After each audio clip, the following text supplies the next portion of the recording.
Hello everyone, welcome back to Digital Learning Department of Collegiate Education. Dear student, I am Nandini, working as Assistant Professor of Commerce. In this video, I would like to explain the concept regarding what is discounted payback period and how we have to solve a problem under discount payback period. ಈ ಒಂದು ವಿಡಿಯೋದಲ್ಲಿ ನಾನು discount ಪೇಬ್ಯಾಕ್ period ಅಂದರೆ ಏನು ಹಾಗೆಯೇ discounted ಪೇಬ್ಯಾಕ್ ಪೀರಿಯಡಲ್ಲಿ ಪ್ರಾಬ್ಲಮನ್ನು ಹೇಗೆ solve ಮಾಡೋದು ಅನ್ನೋದನ್ನು ನಾನಿಲ್ಲಿ ಎಕ್ಸ್ಪ್ಲೈನ್ ಮಾಡ್ತೀನಿ. Okay, first let us discuss what is discounted payback period. Discounted payback period is a variation of the payback period method. Discounted payback period means it involves discounted cash flows. That means discounted cash inflows. Under this method, the present value of cash inflows arising at different time intervals are found out. The present values are calculated or taken as the real cash inflows for the determination of the payback period. Last ವಿಡಿಯೋದಲ್ಲಿ ನಾನು ಪೇಬ್ಯಾಕ್ period ಅಂತ ಅಂದರೆ ಏನು, ಪೇಬ್ಯಾಕ್ ಪೀರಿಯಡಲ್ಲಿ ಯಾವ ಫಾರ್ಮುಲಾನ ನಾವು use ಮಾಡ್ತೀವಿ calculation ಮಾಡೋದಕ್ಕೆ ಅಂತ ಹೇಳಿದ್ದೆ. ಅಲ್ಲಿ ನಮಗೆ even cash inflow and uneven cash inflows ಅಂತ ಎರಡು ಸಿಚುವೇಶನ್ಸಲ್ಲಿ ಪ್ರಾಬ್ಲಮನ್ನು ಹೇಗೆ ಸಾಲ್ವ್ ಮಾಡೋದು ಅಂತ ಎಕ್ಸ್ಪ್ಲೈನ್ ಮಾಡಿದ್ದೆ. And one compare to the payback period method, the discounted payback period is a variation. ಅದಕ್ಕೂ ಇದಕ್ಕೂ ಡಿಫ್ರೆನ್ಸ್ ಇದೆ. ಈ ಒಂದು ಡಿಸ್ಕೌಂಟೆಡ್ ಪೇಬ್ಯಾಕ್ ಪೀರಿಯಡಲ್ಲಿ ನಾವು ಏನು ಮಾಡ್ತೀವಿ ಅಂತ ಅಂದರೆ, as the name implies that here we have to make the cash inflows discounted.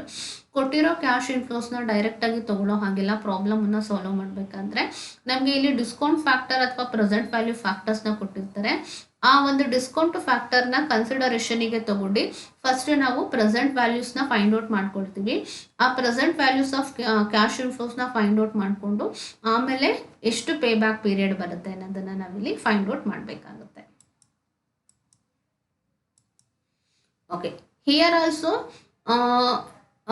what is the cash inflows we are taken in case of payback period. In case of discounted payback period also we are considering net profit before depreciation but after taxes. ನಾನು last ವಿಡಿಯೋದಲ್ಲಿ ಹೇಳಿದ್ದೆ ನಿಮಗೆ ಪೇಬ್ಯಾಕ್ ಪೀರಿಯಡನ್ನು calculation ಮಾಡಬೇಕಾದ್ರೆ ನಮಗೆ cash inflows ಹೇಗಿರಬೇಕು ಅಂತ ಅಂದರೆ, ಇರೋ ಕ್ಯಾಶ್ ಇನ್ಫ್ಲೋಸ್ನಲ್ಲಿ ಡಿಪ್ರಿಸಿಯೇಷನ್ ಡಿಡಕ್ಟ್ ಮಾಡಿ, ಟ್ಯಾಕ್ಸನ್ನು ಡಿಡಕ್ಟ್ ಮಾಡಿ, ಮತ್ತು ಡಿಪ್ರಿಸಿಯೇಷನ್ಸನ್ನು ಆ್ಯಡ್ ಮಾಡಿರಬೇಕು. ಆ ಒಂದು ಫಾರ್ಮಲ್ಲಿ ಇರುವಂತಹ ಕ್ಯಾಶ್ ಇನ್ಫ್ಲೋಸು ನಮಗೆ ರೆಡಿ ಇನ್ಫಾರ್ಮೇಷನ್ ಆಗಿರುತ್ತೆ.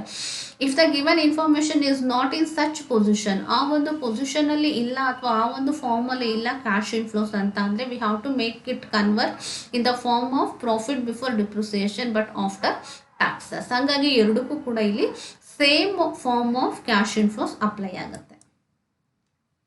ಓಕೆ, ಒಂದು ಪ್ರಾಬ್ಲಮ್ನ ಎಕ್ಸ್ಪ್ಲೈನ್ ಮಾಡ್ತೀನಿ, ನೋಡ್ಕೊಳ್ಳಿ.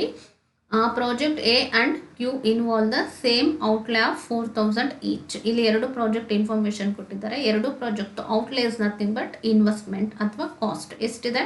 4000 ಈಚ್ ಇದೆ. The cash inflows of the project P ಪ್ರಾಜೆಕ್ಟಿನ cash inflows first year 3000, second year 1000, third year is also 1000 and fourth year also 1000. ನೋಡಿ, ಬಿಗಿನಿಂಗ್ 3 ಇದೆ ಮತ್ತು ಲಾಸ್ಟು 3 ಇಯರ್ಸಲ್ಲಿ 1000 ಇದೆ. ಹಾಗಾಗಿ ಇದು ನಮಗೆ ಅನ್ಈವನ್ ಕ್ಯಾಶ್ ಇನ್ಫ್ಲೋಸೇ ಆಗುತ್ತೆ. ದೆನ್ ಪ್ರಾಜೆಕ್ಟ್ ಕ್ಯೂನಲ್ಲಿ ಫಸ್ಟ್ ಇಯರ್ 0 ಇದೆ, second year 4000, third year 1000 and the fourth year 2000. ಇದನ್ನು ಅಬ್ಸರ್ವ್ ಮಾಡಿದ್ರೆ ನಮಗೆ ಏನು ಗೊತ್ತಾಗುತ್ತೆ, project P and Q both have 4 years economic life. ಇಲ್ಲಿ 4 ವರ್ಷದ್ದು ನಮಗೆ ಕ್ಯಾಶ್ ಇನ್ಫ್ಲೋಸ್ ಇನ್ಫಾರ್ಮೇಷನ್ ಕೊಟ್ಟಿರೋದ್ರಿಂದ ಎರಡು ಪ್ರಾಜೆಕ್ಟಿನ ಎಕನಾಮಿಕ್ ಲೈಫು 4 ಇಯರ್ಸ್ ಇದೆ. And the present value factor at 10% discount is 0.909, 0.826, 0.751 and 0.683. ಇಲ್ಲಿ ನಮಗೆ ಡಿಸ್ಕೌಂಟ್ ಮಾಡ್ಕೋಬೇಕಲ್ವ ಕ್ಯಾಶ್ ಇನ್ಫ್ಲೋಸನ್ನು. ಹಾಗಾಗಿ ನಮಗೆ ಇಲ್ಲಿ ಡಿಸ್ಕೌಂಟ್ ಫ್ಯಾಕ್ಟರು 10% ಕೊಟ್ಟಿದ್ದಾರೆ. First year, second year, third ಮತ್ತು ಫೋರ್ತ್ ಇಯರ್ ಏನು ಅಂತ. By utilizing all this information we have to calculate the discounted payback period. Okay, ಹೇಗೆ ಸಾಲ್ವ್ ಮಾಡೋದು ಅನ್ನೋದನ್ನ ನೋಡೋಣ. ಫಸ್ಟ್ ಈ ಥರ ಫಾರ್ಮೆಟನ್ನು ಹಾಕೋಬೇಕಾಗುತ್ತೆ. ಒಂದು year column, next cash inflows ಅಂದರೆ what is the cash inflows given in the ಪ್ರಾಬ್ಲಮಲ್ಲಿ ಕೊಟ್ಟಿರೋ ಕ್ಯಾಶ್ ಇನ್ಫ್ಲೋಸ್ನ ಹಾಕೊಳ್ಳೋಕ್ಕೆ ಒಂದು column. That is for project P and project Q. ಮತ್ತೆ ನಮಗೆ 10% ಡಿಸ್ಕೌಂಟ್ ಫ್ಯಾಕ್ಟರ್ ಅಂತ ಹೇಳಿದ್ದಾರೆ ಅಲ್ವಾ, ಆ ಡಿಸ್ಕೌಂಟ್ ಫ್ಯಾಕ್ಟರ್ ಏನು ಕೊಟ್ಟಿದ್ದಾರೆ ಅದನ್ನು ಆಸ್ ಇಟ್ ಇಸ್ ಹಾಕೋಬೇಕಾಗುತ್ತೆ. And next 2 column for both of project, that is present values of cash inflows of project P, present values of cash inflows of the project Q. Okay, ಈ present ವ್ಯಾಲ್ಯೂನ ಹೇಗೆ ನಾವಿಲ್ಲಿ find out ಮಾಡೋದು ಅಂತ ಅಂದರೆ, cash inflows ಮತ್ತು discount factor ಎರಡನ್ನೂ ಕೂಡ ನಾವಿಲ್ಲಿ ಮಲ್ಟಿಪ್ಲೈ ಮಾಡಬೇಕಾಗುತ್ತೆ. ಓಕೆ, ಫಸ್ಟ್ ಇಯರಲ್ಲಿ ಪ್ರಾಜೆಕ್ಟ್ ಪಿ ಕ್ಯಾಶ್ ಇನ್ಫ್ಲೋಸ್ 3000 ಇದೆ, ಡಿಸ್ಕೌಂಟ್ ಫ್ಯಾಕ್ಟರ್ 0.909 ಇದೆ. ಎರಡನ್ನೂ ಮಲ್ಟಿಪ್ಲೈ ಮಾಡಿದ್ರೆ ನಮಗೆ 2727 ಬರುತ್ತೆ. ಹಾಗೆಯೇ ಸೆಕೆಂಡ್ ಇಯರ್ದು 1000 ಕ್ಯಾಶ್ ಇನ್ಫ್ಲೋಸ್ನ ನಾವು 0.826 ಇದ್ರ ಜೊತೆ ಮಲ್ಟಿಪ್ಲೈ ಮಾಡಿದ್ರೆ we will get 826. Third year 1000 into 0.751 ಎರಡು ಮಲ್ಟಿಪ್ಲೈ ಮಾಡಿದ್ರೆ we will get 751. And the fourth year 1000 into 0.683 ಎರಡನ್ನು ಮಲ್ಟಿಪ್ಲೈ ಮಾಡಿದ್ರೆ ನಮಗೆ 683. ಯಾವ ಥರ ಪ್ರಾಜೆಕ್ಟ್ ಪಿದು ನಾವು ಕ್ಯಾಶ್ ಇನ್ಫ್ಲೋಸ್ನ ಮತ್ತು ಹಾಗೆಯೇ ಡಿಸ್ಕೌಂಟ್ ಫ್ಯಾಕ್ಟರ್ನ ಮಲ್ಟಿಪ್ಲೈ ಮಾಡಿಕೊಂಡ್ರು ಪ್ರಾಜೆಕ್ಟ್ ಪಿಗೂ ಕೂಡ ಮಾಡ್ಕೋಬೇಕಾಗುತ್ತೆ.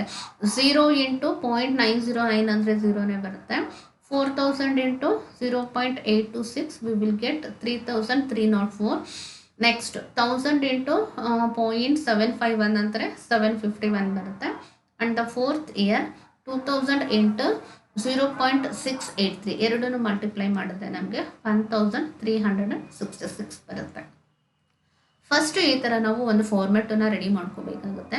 ಈ ಥರ ಫಾರ್ಮೆಟನ್ನು ರೆಡಿ ಮಾಡ್ಕೊಂಡು ಆದಮೇಲೆ we have to find out discounted payback period.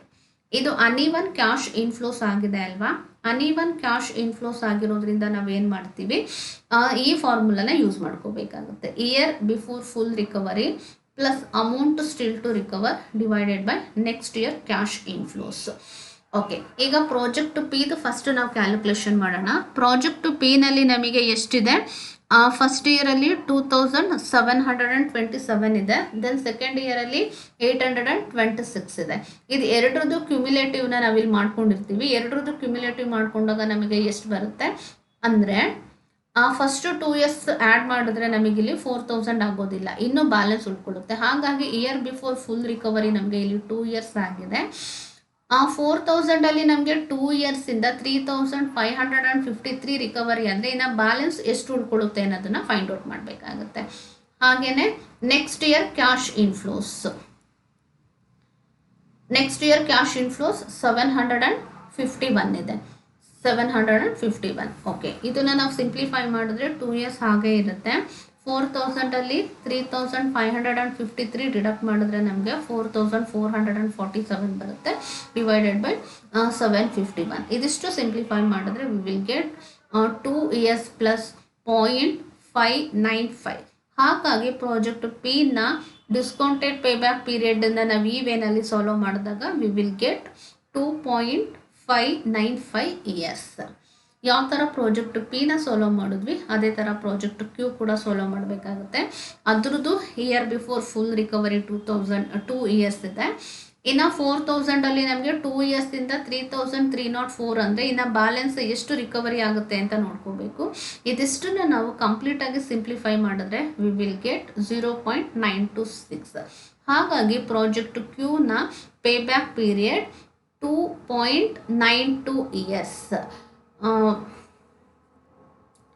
ನೋಡಿ, ಫಸ್ಟ್ ಒನ್ನು ಹಾಗೆಯೇ ಸೆಕೆಂಡ್ ಒನ್ ಎರಡಕ್ಕೂ ನಾವಿಲ್ಲಿ ಪೇ ಬ್ಯಾಕ್ ಪೀರಿಯಡನ್ನು ಅಂದರೆ ಡಿಸ್ಕೌಂಟೆಡ್ ಪೇ ಬ್ಯಾಕ್ ಪೀರಿಯಡನ್ನು ಕಂಪೇರ್ ಮಾಡಿದ್ರೆ ಪ್ರಾಜೆಕ್ಟ್ ಪಿನಲ್ಲಿ ನಮಗೆ 2.5 ಸಮಥಿಂಗ್ ಇಯರ್ಸ್ ಬರುತ್ತೆ, ಪ್ರಾಜೆಕ್ಟ್ ಕ್ಯೂನಲ್ಲಿ ನಮಗೆ 2.9 ಸಮಥಿಂಗ್ ಇಯರ್ಸ್ ಬರುತ್ತೆ.